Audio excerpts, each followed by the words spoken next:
Glad to see all your smiling faces today. We're beginning a brand new series. It's only 2 weeks long, called Movement. Now, how many of you guys have ever seen a movement of people before? Like a movement, like let me just define it for you. I've got the definition on the screen. A movement is a group of people working together. How many of you ever seen a movement before? Okay. Let me tell you a little bit about a movement that was really popular when I was in college and that I was a part of. This movement was called planking. Anybody remember this one? It's where you lie flat on the ground like a plank. In fact, any of you like The Office? They have a whole intro to an episode dedicated to this movement called planking. And does somebody want to demonstrate for those who maybe can't see the picture what planking is? What is planking? Come up on stage and show us what planking is. Show me your best plank.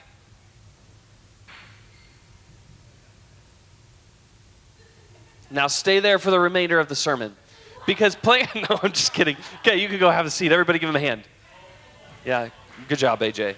All right, planking is when you do that in weird places. And so when I was in college and we were traveling around and doing a bunch of stuff, we would randomly find each other just planking in random places. Not there, because that's weird. But, like, you're right, that is a girl in a boy's bathroom. It's in weird places. So we would randomly be planking, and then we were traveling around different churches to lead worship at different places, and you'd be surprised at all the random cliffs and ledges you could find in a church building from which to plank. I'm not going to give any ideas in this room, but there's lots of places that you could plank. I didn't say it, and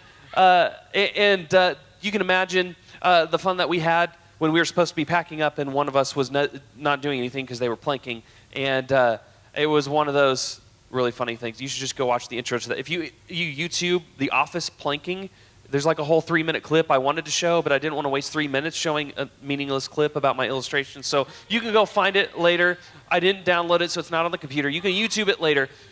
But a movement is, like I said before, it's a group of people working together. It's when people are all doing the same thing. You guys, there's different movements. Now, remember back a couple years ago when the Fortnite dances were real big and everybody was doing those, and now it's a bunch of different TikTok dances. That was more like last year. But what would you say is a movement right now?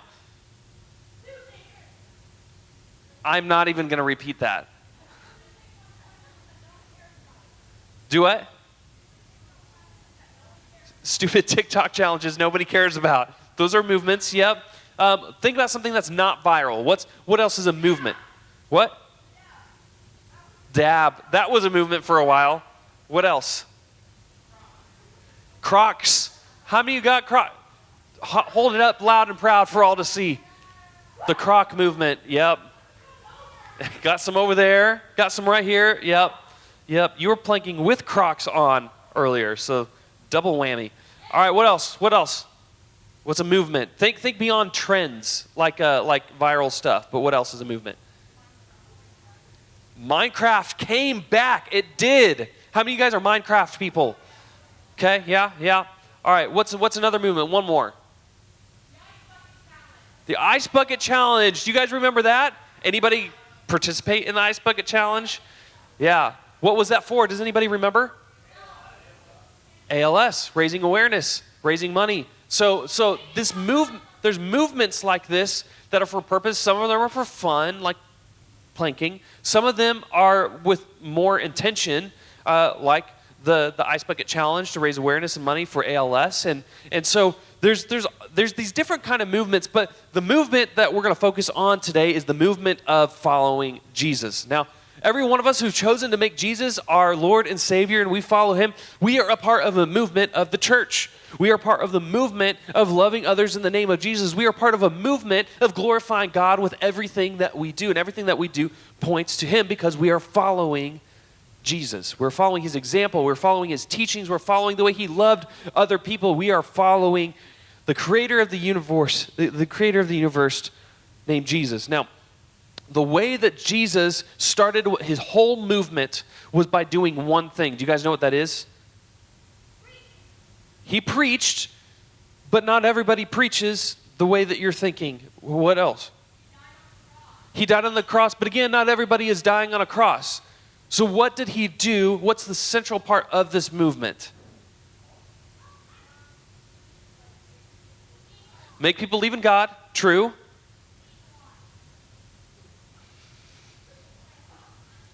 Being kind to people, you're getting warmer. He was human, we're all human. Praying, getting closer. Here, how about this? How about serving? Jesus served. In fact, when you think of leadership, what do you think of?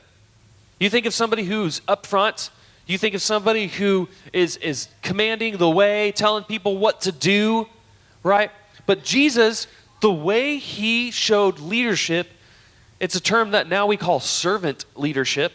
It's an admirable model of leadership that even companies in the secular world take to heart. It's the idea of serving first.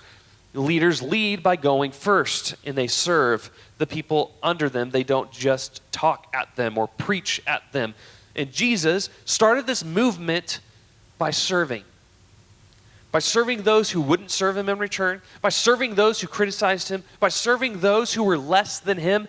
Jesus started the movement by serving. And sometimes serving isn't the easiest thing to do. How many of you guys have been asked to serve somewhere, for whether it's for school or community service, or your parents have asked you to serve by completing chores in the house? Come on, all of us have been there at some point. All of us, we serve by different motives. We all think differently about serving. Most of us, it's not easy because when we hear serving, we think of something as like a punishment. Like we have to do this thing. It's serving, but it's really just because I messed up, right?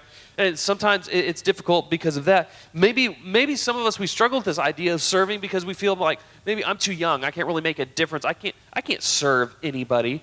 And that's sometimes stands in our way. Sometimes we jump into serving and we're doing it. Some of you, I can look at a lot of you, you're plugged into different areas in our community or in our church, and you are serving. You give up of your time, your resources, and you serve. Maybe serving just feels inconvenient to many of you because you only really think about doing it when you have the time, but you don't really have the time or the energy. And so serving is sometimes really difficult in that regard. Or maybe sometimes you think of serving and you think that it just feels difficult because the reality is because of all the time and all the stuff that is spent doing other things, you think maybe you don't have the capacity to be able to serve. And so serving can be something that's really tough and really difficult for you to do. But I think we miss the big picture when we think about the idea of serving. When we think about the idea of serving, oftentimes we think about how it can benefit us. Well, I can write that down as part of my service hours. Or I get an allowance for doing my chores, so I'll serve for that. It benefits me. Or I'll do it because it makes me look good. Right? And so sometimes we really only think about serving when it's convenient for us, when it benefits us in some way, but there's actually a much bigger picture to it, and there's more to serving than simply that. And so the good news is we have a beautiful example in Jesus. Like I said, he started this movement by serving, and Jesus showed us what it means to truly serve. And actually, if you look in the book of John, the Gospel of John, John was one of Jesus' closest apostles. In fact, he's known as the disciple that Jesus loved. And Jesus is, John shows us in his gospel how Jesus set this ultimate example of serving. And in fact, this was the night before Jesus was about to be crucified. This was the night before Jesus was to be arrested. It was the last time that he and his disciples were going to have a meal together before everything kind of happened and shook down between Jesus and the religious leaders and the Roman Empire and ends up getting crucified. So the disciples have no idea what's coming. But Jesus has been talking to them all night. And the way he starts the evening is he does this. Check this out. In John chapter 13, starting in verse 4, it says, "So he got up from the table, he took off his robe, wrapped a towel around his waist, and poured water into a basin. Then he began to wash his disciples' feet, drying them with the towel that he had around them." Now, when you think of that, you might think, well, that's weird. How many of you have washed somebody else's feet? before? Because it was, because like, just because. Not because like you're helping your parents give your little sibling a bath or something. Not because of that, but like you've just walked up to your friends, they've come over to your house, and you're like, hey, welcome, come on in, take your shoes off at the door, and also have a seat. And you just get out a little bowl and start washing their feet. Anybody ever done, you've done that? Most of you, I'm guessing, have not ever done that because that's weird, right? But in Jesus, what you have to understand about this time and this culture is Jesus is doing something that only the lowest servant did. Check this out. In that day and age, did they have paved roads the way we have them today? This was 2,000 years ago, so the answer is no. Did they have real clean landscape and roads for people to walk on? The answer is no again. Everybody still with me? Guess what they did have on the road? Dirt. Guess what else they had on the road? Your answer, you can say it out loud this time. You said it earlier. Poop. Yes. The one that I said I wasn't going to repeat, now you can say it, and I can repeat it. I did repeat it now. So there's dirt and poop on the road, and guess what people didn't have back then? Nice shoes like we have. They didn't have those Nikes to sport around and comfort their soles with their feet. They had sandals, which meant all that dirt and poop were getting up in their feet and under their toenails and all, it smelled great. Which is why it was customary to have the lowest servant wash their feet when they entered a house. And it was something for cleanliness, but it was also something that the lowest servant had to do because it was probably the most disgusting job. And so Jesus takes on the very nature of the lowest servant, gets down and starts washing his disciples' feet. This is just kind of crazy. Imagine, this would be like you walking into your school bathrooms, okay? And imagine every toilet is clogged with a massive dump, and you walk in and you're like, whoo, this smells. And we were at CIY a couple weeks ago with our high school students, and nobody knew how to flush, it seemed, because every time I walked into the stall, at least 2 or 3 of them had massive dumps in them that had not been flushed, right? Imagine you're walking to your school. Every stall is filled with poop. And instead of going out to get the janitor and be like, hey, can you clean up the bathrooms, right? You go in, pick up the plunger, and you just start unclogging all of those toilets, right? This would be the equivalent to that. Jesus takes the very nature of the lowest servants, and he washes his disciples' feet. He starts to show them this ultimate example. And then he says this. He says in verse 14 and 15, he says, since I, your Lord and teacher, have washed your feet, you ought to wash each other's feet. I have given you example to follow. Do as I have done to you. Now, in other words, he isn't saying literally wash each other's feet. He's saying, I have taken the very lowest position of a servant, and I have led from a position of leadership by serving you, by doing things that I didn't have to do. So essentially what he's saying to his disciples is do something that you don't have to do for the sake of others.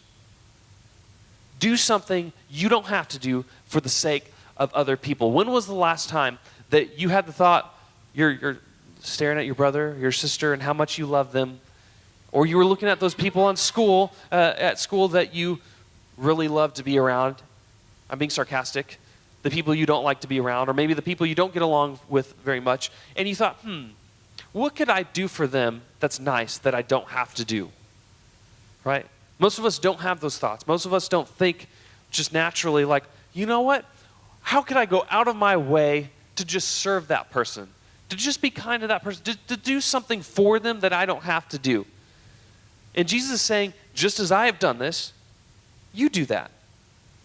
How many of you guys have had somebody in your life that does something for you that they didn't have to do and they didn't expect anything in return? Show of hands. Like, most of us have experienced that. I can remember several times where people, whether it was a coach, whether it was a teacher, whether it was my parents, which sometimes we expect things from our parents that really our parents just do because they love us, right? You should go home, give your parents a big hug, and say thank you because they love you a lot. Or maybe it was a friend. Maybe it was a small group leader. Maybe it was somebody in your class. You know when somebody comes to class and they bring like the big cookie cake and they didn't have to? It wasn't even their birthday, but they just brought a treat for everybody just because they felt like it. And so everybody got something. When somebody does something for you that they don't have to do as an act of service, just to show you that they care about you, it goes a long way and it means a lot. It goes, oh, that was really nice of them. They didn't have to do that. Or when somebody at the restaurant pays for your order before you can get to the register, and you're like, oh, well that was nice. They didn't have to do that. Like, they kind of pay it forward as Jesus did for them, they did for others. And when that's done to you, it feels really good.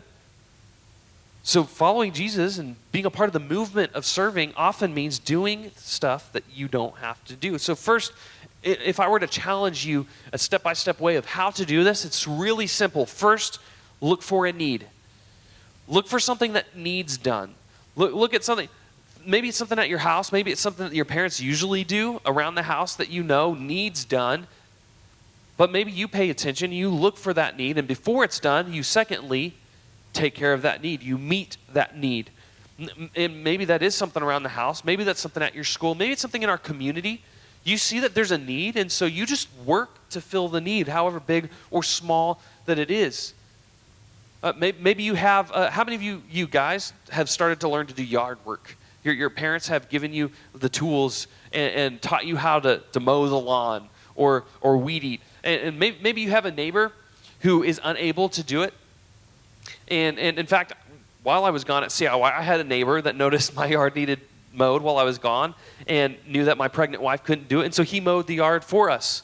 And I got pictures while I was away of our neighbor mowing our yard. And it was just that little thing they didn't have to do, but it went a long way. Look for a need.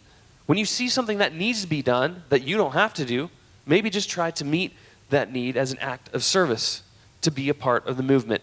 Maybe it's spending time with your siblings, because while they may annoy you, you know that they ultimately look up to you and they care about you and they enjoy spending time with you.